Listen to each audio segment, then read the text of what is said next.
Welcome. I'm Uncle Joe, and this is the Win with Uncle Joe podcast. I have a lot of life and business experience over the last 20 years, becoming self-employed since 2002. I've met a lot of great people, learned a lot of great strategies in the real estate world, marketing world, just a lot of different things. And I created this podcast because I want to share them and introduce you to some of my friends and mentors that I've learned a great deal from, like my man Dohn here. How you doing, guys?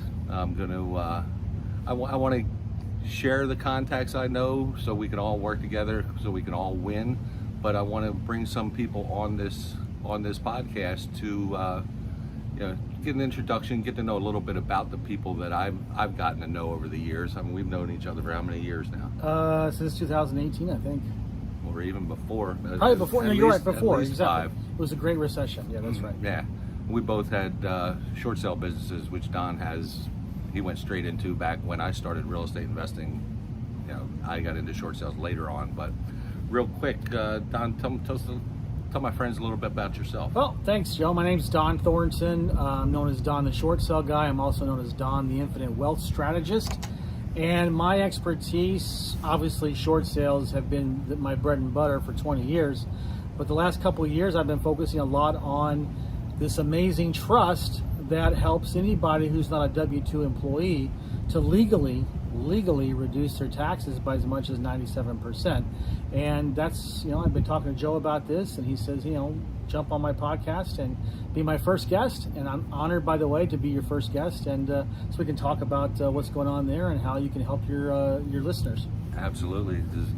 I've gotten to know, and I have contacts in my phone. I couldn't even tell you how many, at least 7-figure earners are in there, and this is my way of sharing everything that we do. So, but even before we get into that, your main background, you did short sales. Yeah, how many short sales? Oh, I don't know. I've probably done at least 3,500 in 20 years. I actually lost count. And okay, yeah, that's not hard to do. I have several hundred under my belt, but I can see how you can lose count for sure. But what? Just for real quick, one liner, what is a short sale in a real estate? Yeah, short sale is when a homeowner, let's say the property is worth $200,000, but the full payoff of the mortgage is, say, $230,000. That means that the house is underwater or upside down by $30,000, and unless the homeowner wants to come to the closing table with $30,000 and to pay for the difference that they're not covered by the sale of the house, then they can't sell the house unless the bank allows them to sell the house at the as-is price, in this case $200,000. That's called a short sale negotiation with the bank. So the short sale bank would allow a buyer like myself to buy it for $200,000. They would write off the $30,000 overage. They would pay all the expenses of the homeowner, and greatly limit the damage to their credit.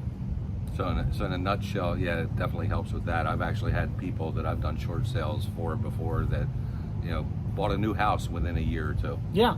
You can qualify for a conforming loan in 2 years after the closing of your short sale. If it goes to foreclosure auction, or if you do a deed in lieu of foreclosure, or you file bankruptcy, 7 years.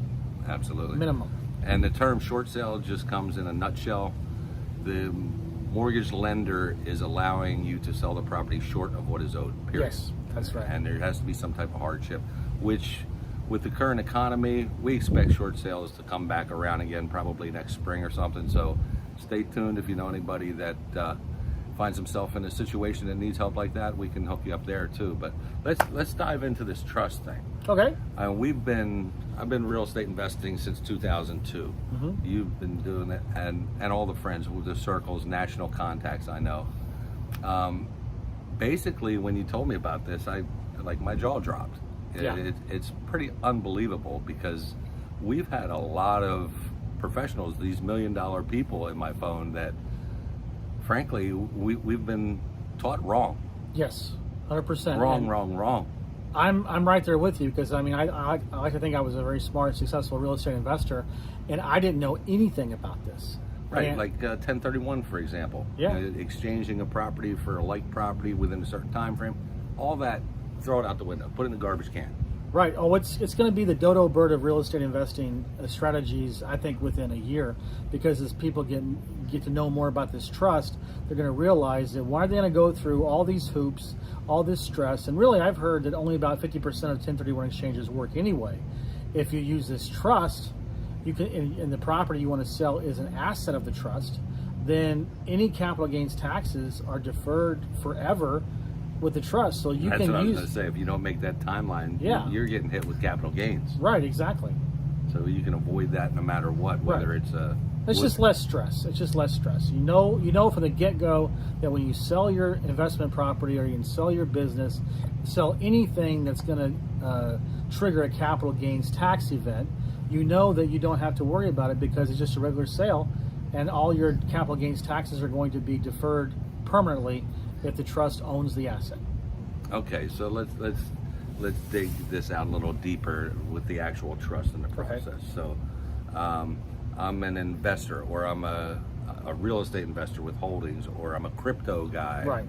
girl, whatever, and I'm a business owner, and frankly, anybody without a W-2 can use these trusts, correct? Right. Yeah. I mean, there's two things that the trust helps you with. It's any kind of passive income, or it's any kind of active income. And so I break those into two separate categories. So if we're talking about capital gains tax savings, then you are talking about a passive investment. Right. You have an income property. If you have a crypto, if you have stocks and bonds, precious metals, anything that's passive, then when you sell that asset on the open market, normally you get hit with capital gains. It's 24%, I believe now. There's talk in Congress about raising that to 39%, or maybe just getting rid of it completely.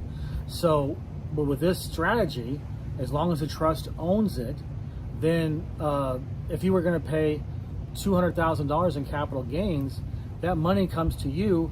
It stays inside the trust, and those taxes are deferred forever. You will never pay taxes on those with this trust. So like we've learned before, like the saying, you don't want to own anything, you just want control of it. Yes. This gives the ultimate in having nothing in your personal name but controlling everything. Yes. For example, if I'm a real estate investor, let's say that I have 5 investment properties. So when the trust is created and I'm named the trustee, then I'm going to sell my investment properties to the trust, but I'm not going to sell them for a profit. I'm going to go back and say, okay, I bought these properties, let's say in 2010, I paid X amount of money for them, and then I've taken depreciation on my tax return. So whatever that is left over, that's the sales price of me selling them to the trust. Now, the trust is not going to give me cash. They're going to give me a note, kind of like a promissory note. It's also called a demand note. So we take the total amount of the assets that are being sold into the trust at the lower price, so we're not going to trigger a capital gains event. Let's say it's $1 million, okay? Okay. That means the trust is going to give me a promissory note for $1 million, and I can draw upon that whenever I want. And let's say, for example, that, I don't know, a couple years from now, I say, I want to take out $20,000. So the trust cuts me a check for $20,000. I can do whatever I want with that, and all that happens is that the demand note is lowered from $1 million down to $980,000. Are you taxed on pulling that out? No, that way? that is a non-taxable event. Wow, that's super powerful. Yeah, it is. Super 100%. powerful. So now the trust owns these assets, and like I said, any rental income coming in, any lease income coming in, those taxes are deferred forever. And then when you try to sell, when you sell those assets, then the capital gains are But deferred it's all forever. being funneled into the trust. It's which all makes it inside the deferred. trust, yes. And so now, as trustee, I no longer own those properties. I sold them irrevocably to the trust, but I have 100% power and control of those assets, even though I have no longer have any personal liability or business liability. And that's awesome because now I control it. I can enjoy the benefits I get from those properties, but I don't own them. Nobody can try to take them away from me. That's spectacular. It's still I'm still amazed by it. But there's a lot of trusts out there, a lot of different types of trusts. Mm-hmm. This is a special trust.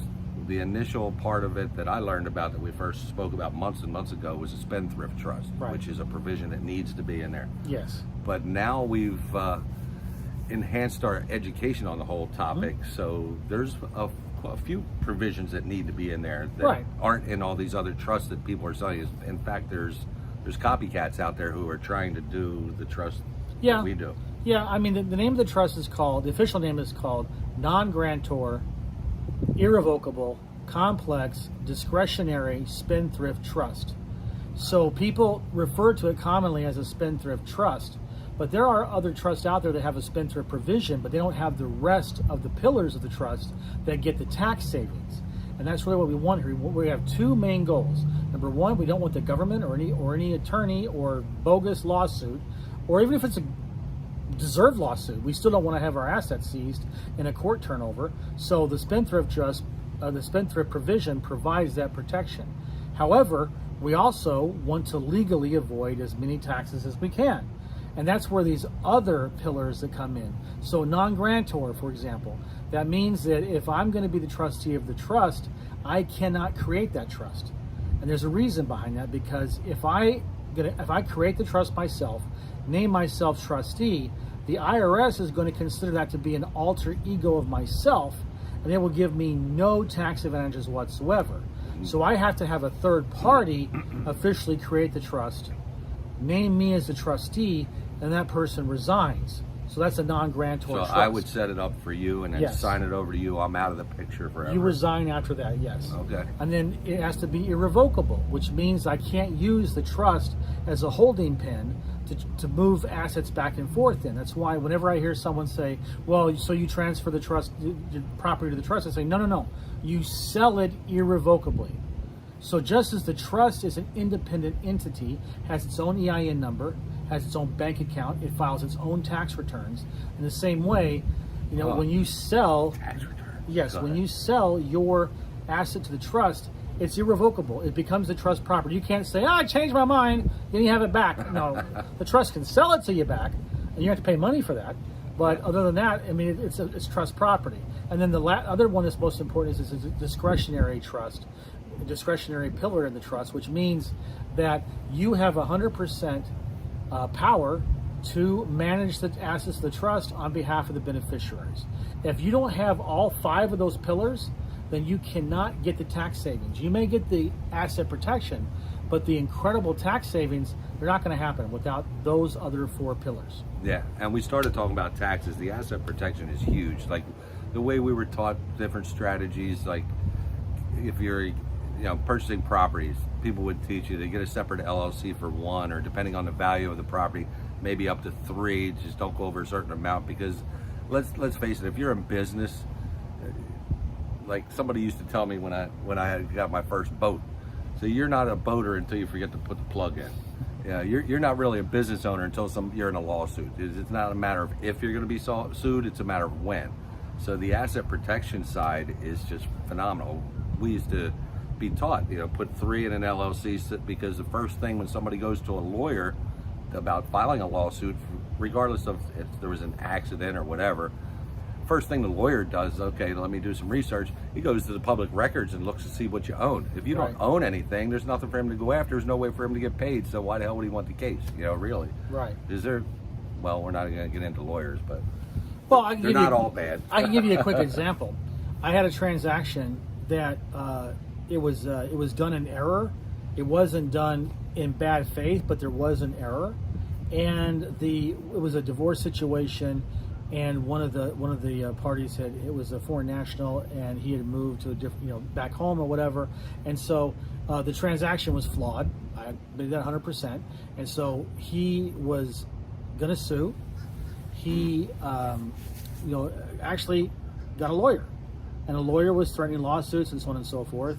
And all I said was, Mr. So-and-so, I understand this, and I feel very bad for what's happened here, and I just need to inform you that I'm a trustee of this trust, and everything has to do with this transaction is in this trust, and it has a spendthrift provision.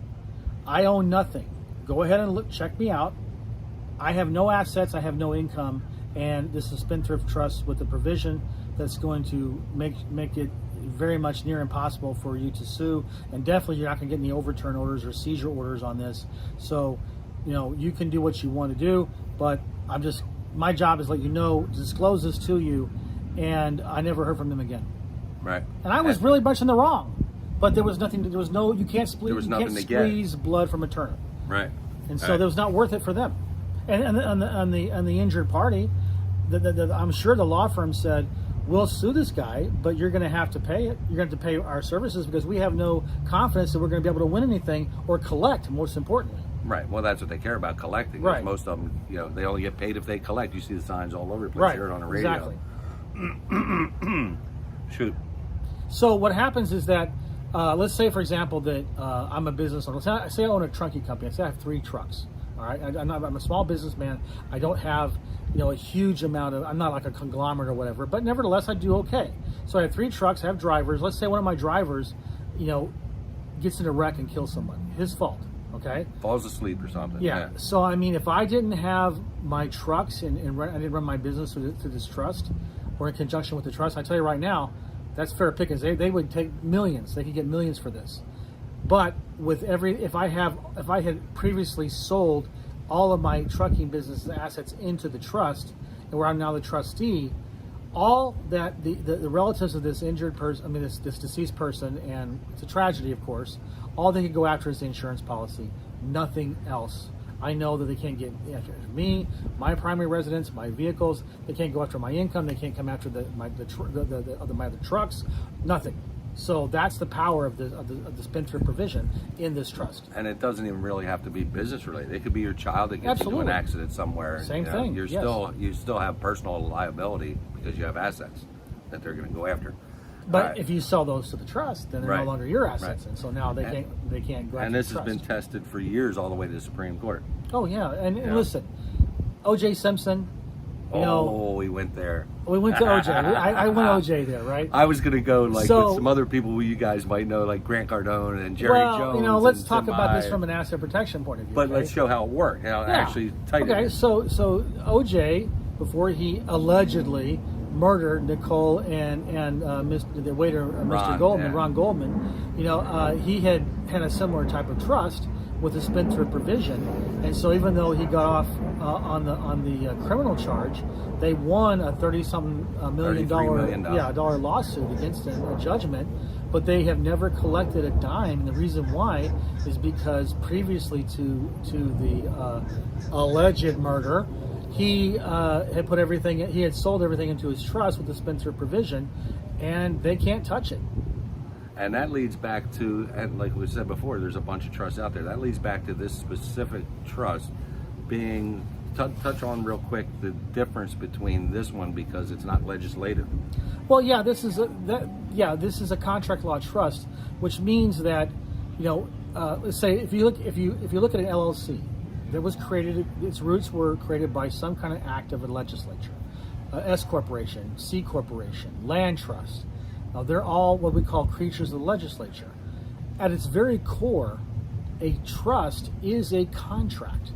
And, if you go back to the Founding Fathers, the Constitution, Section 1, Article 1, Section 10 says that no state shall pass any law to impair the obligations of contract. And so we can do a contract on anything. Yes, exactly. And secondly, the very first Supreme Court ruling was, I think, in 1811. It's called Fletch versus Pecker, and Fletch versus Peck. And what it was very simple. These are 2 land speculators. There was a law in Georgia that they could go into Indian Territory, survey, and claim land. The legislature a year later decided we don't like this law, we're going to change it, and therefore any contracts that were entered into during this interim are now null and void. Well, they took it to the Supreme Court, and the Supreme Court ruled, no, even a bad contract is still a contract. And that no state can, that's in the Constitution. And then, as far as, more recent Supreme Court rulings, there was, in 1911, there was a Supreme Court case that was ruled upon. It had to do with a tariff. Now, we don't care about what the tariff was about or whatever. All we care about is the ruling. That in the language of the Supreme Court ruling, I think it was, I forget the name of it off the top of my head, but anyway, the ruling said that this only applied to joint stock corporations or other such organizations. It specifically said that trusts are in the realm of equity and are not in the jurisdiction of that law, that federal law. So that basically put a dividing line between anything that is a legislative law or a creation of a legislature and something that's not. And the Supreme Court ruled that this trust is not a creation of the legislature, therefore it cannot legislate it or tax it or interfere with it. And so that's a huge part of this.